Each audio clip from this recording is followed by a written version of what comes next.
Assalamualaikum warahmatullahi wabarakatuh. Perkenalkan, nama saya Ahmad Afrizal Mahbubi. Mohon maaf suaranya agak merikil karena saya sariawan di lidah. Saya di sini akan presentasi tentang mata kuliah perilaku konsumen dengan subbab jenjang kelas sosial dan faktor-faktor yang menentukannya dan pengaruhnya terhadap perilaku konsumen itu sendiri. Saya mewakili dari kelompok 6 dengan jumlah anggota ada berapa ya? 6 orang, diantaranya adalah saya sendiri, Mbak Linda, Cinki, Angger, dan Egi Fatoni, dan juga Mas Rafid. Nanti pembagian presentasi dibagi menjadi 2. Subbab pertama akan saya presentasikan, saya mewakili teman saya, dan subbab kedua akan dipresentasikan oleh teman saya nantinya, Mas Rafid Isnani. Di sini saya akan menerangkan tentang 3 pembahasan di kelas sosial, faktor-faktor dan dalam pengaruhnya terhadap perilaku konsumen.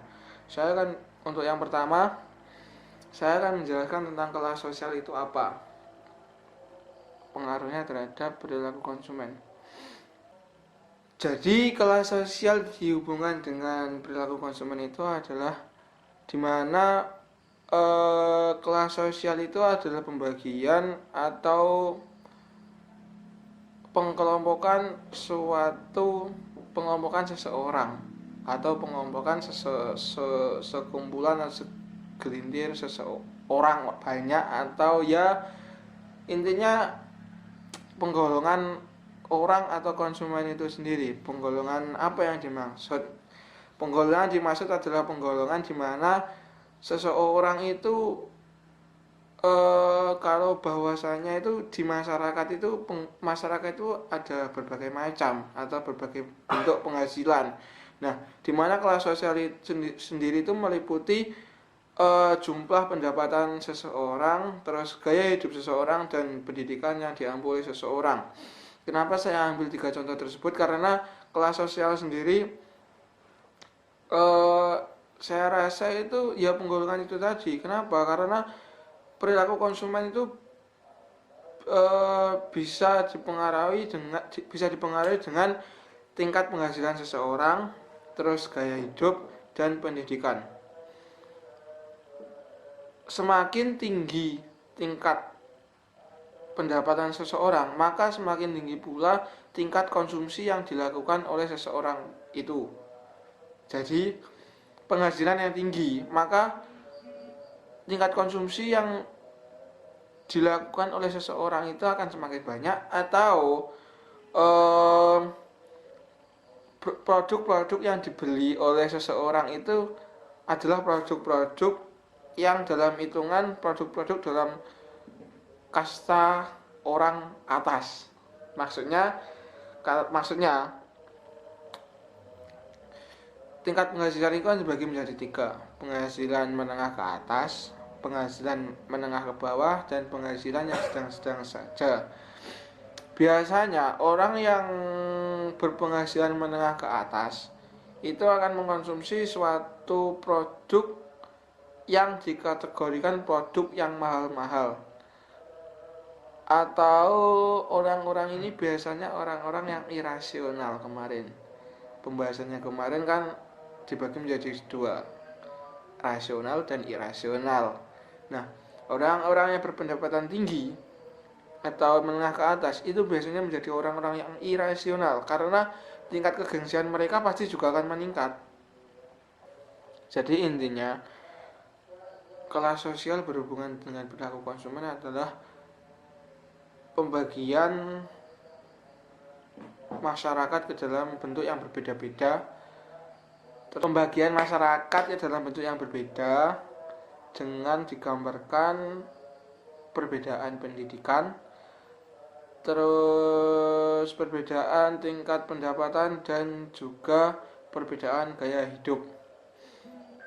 Selanjutnya saya akan menjelaskan tentang subbab yang kedua, yaitu faktor-faktor yang menentukan kelas sosial.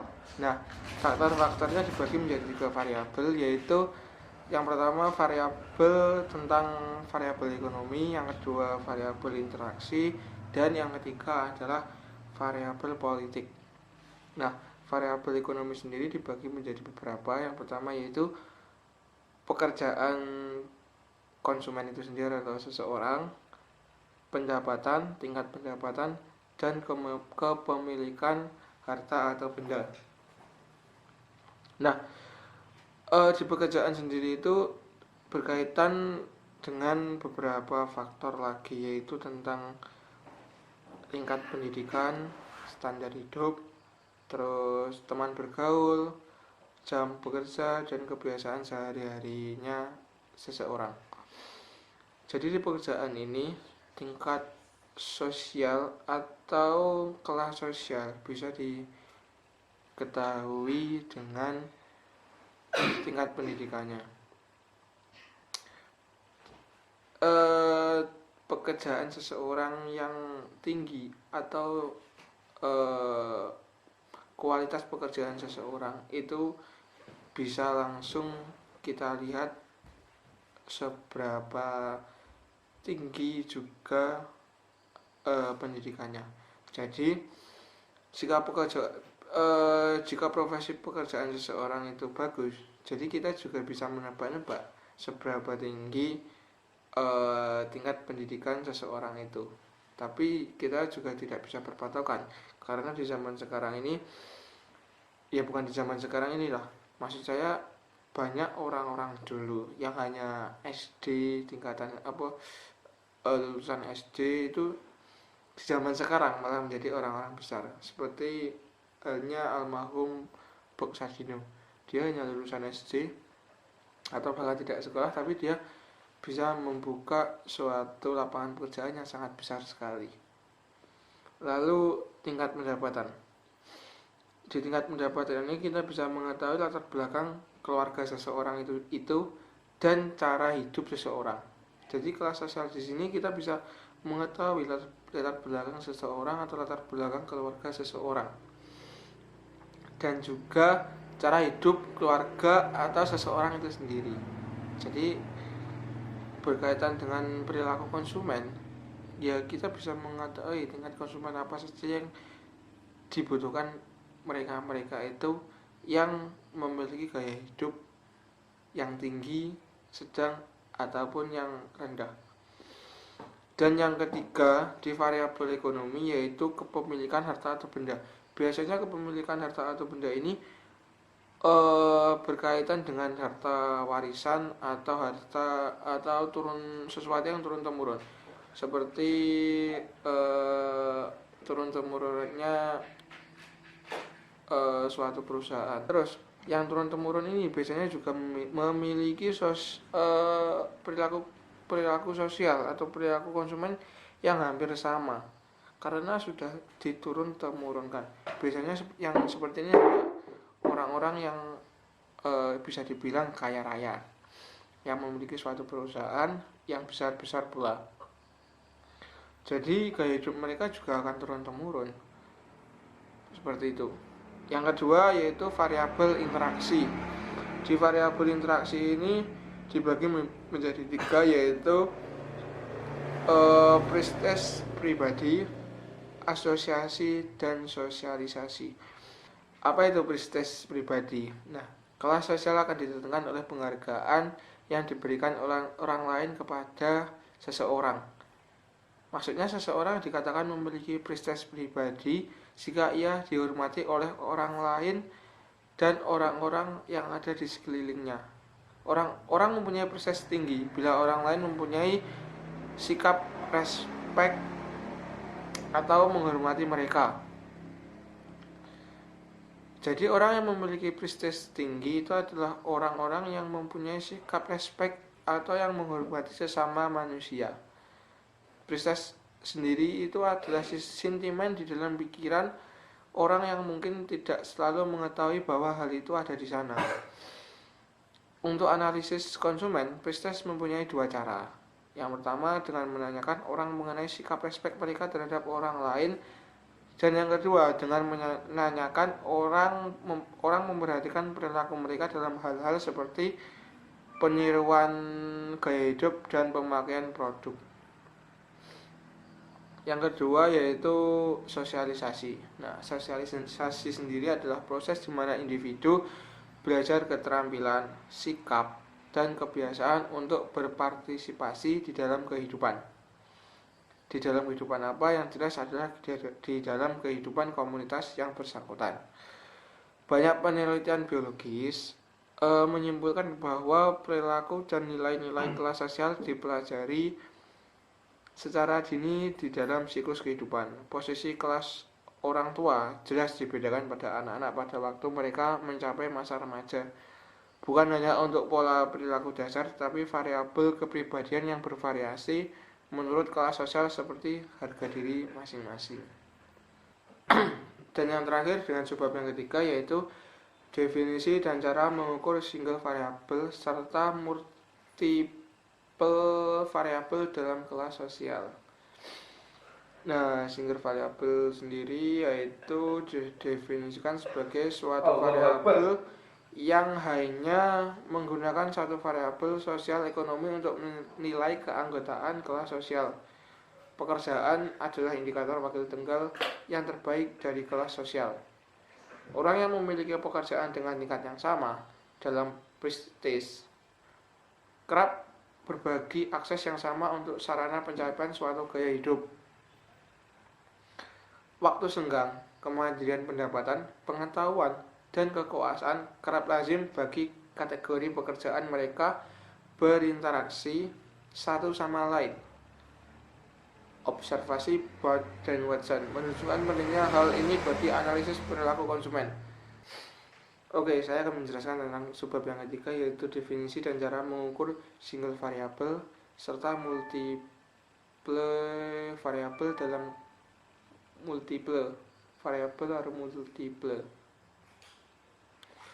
Oke, saya akan menjelaskan tentang subbab yang ketiga yaitu definisi dan cara mengukur single variabel serta multiple variabel dalam kelas sosial. Sebelumnya kita harus mengetahui apa itu single variabel dan apa itu multiple variabel. Nah, single variabel itu adalah sebagai suatu variabel yang hanya menggunakan satu variabel sosial ekonomi untuk memiliki keanggotaan kelas sosial. Itu definisinya. Sedangkan multiple variabel yaitu adalah penggabungan beberapa indikator kelas sosial. Sedangkan multiple variabel yaitu penggabungan beberapa indikator kelas sosial ke dalam satu variabel yang memberikan ukuran status sosial yang lebih kaya. Dengan menggunakan skor pekerjaan tentunya itu. Lalu saya menjelaskan tentang single variabel didefinisikan sebagai suatu variabel yang hanya menggunakan satu variabel sosial ekonomi untuk menilai keanggotaan kelas sosial. Pekerjaan adalah indikator wakil tunggal yang terbaik dari kelas sosial ini. Orang yang memiliki pekerjaan dengan peringkat yang sama dalam prestis kerap berbagi akses yang sama untuk sarana pencapaian suatu gaya hidup. Dan yang kedua adalah multiple variabel, yaitu penggabungan beberapa indikator kelas sosial ke dalam satu variabel yang memberikan ukuran status sosial yang lebih kaya. Dengan menggunakan skor status pekerjaan, 6 dan power suatu skor tambah ditambahkan baik untuk kategori pendidikan maupun tingkat pendapatan responden. Ya, mungkin seperti itu presentasi dari saya. Ada kurang lebihnya mohon maaf. Dan jika ada yang ingin ditanyakan atau bisa menambahkan tentang kelas sosial dan faktor-faktor kelas sosial terhadap perilaku konsumen, bisa komentar dan bisa menambahkan. Sekian dari saya, terima kasih.